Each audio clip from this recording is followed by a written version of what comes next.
הרמן, מה? מה אתה עושה? כלום. כלום? למה כלום? אני לא עושה כלום. לגמרי? לגמרי. אפילו לא קצת? לא, אני יושב פה. אתה יושב שם? כן. אבל אתה צריך לעשות משהו. לא. אתה חושב על לעשות משהו? לא ממש. לא יכול להזיק לך אם תצא קצת להליכה. לא.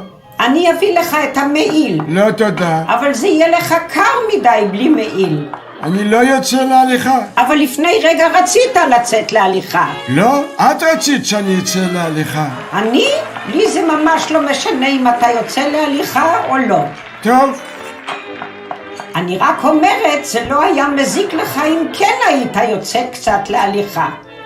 נכון, זה לא היה מזיק. אז מה אתה רוצה לעשות? אני רוצה לשבת פה. אתה פשוט רוצה לשגע אותי. אני? בהתחלה אתה רוצה לצאת להליכה, ואז אתה לא רוצה. ואז אתה רוצה שאני אביא לך את המעיל, ואז אתה לא רוצה. אז מה אתה רוצה? אני רק רוצה לשבת פה. ועכשיו פתאום אתה רוצה לשבת פה. לא פתאום. אני כל הזמן רוצה לשבת פה. לשבת פה. אני רוצה לשבת פה ולנוח. אם היית באמת רוצה לנוח, לא היית מדבר איתי כל הזמן. אני לא מוציא הגה מהרגע הזה והלאה. עכשיו יהיה לך זמן בשביל משהו שבא לך לעשות. כן.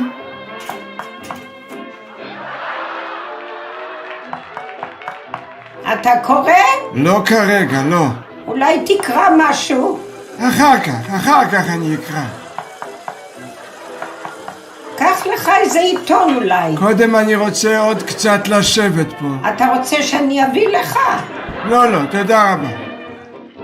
אז עכשיו אני גם צריכה לשרת אותך. אני מתרוצצת כל היום כמו חמור. אתה יכול פעם אחת לקום ולקחת את העיתון בעצמך? אני לא רוצה לקרוא עכשיו. פעם אתה רוצה לקרוא, פעם אתה לא רוצה לקרוא. אני רק רוצה לשבת פה. פשוט תעשה מה שבא לך לעשות. זה מה שאני עושה. נו, אז תפסיק כבר לנדנד לי. הרמן? אתה חירש? לא. אתה בכלל לא עושה מה שבא לך לעשות, אתה רק יושב פה. אני יושב פה כי זה מה שבא לי לעשות. לא צריך להיות כל כך אגרסיבי. אני בכלל לא אגרסיבי. אז למה אתה צועק עליי? אני לא צועק עלייך!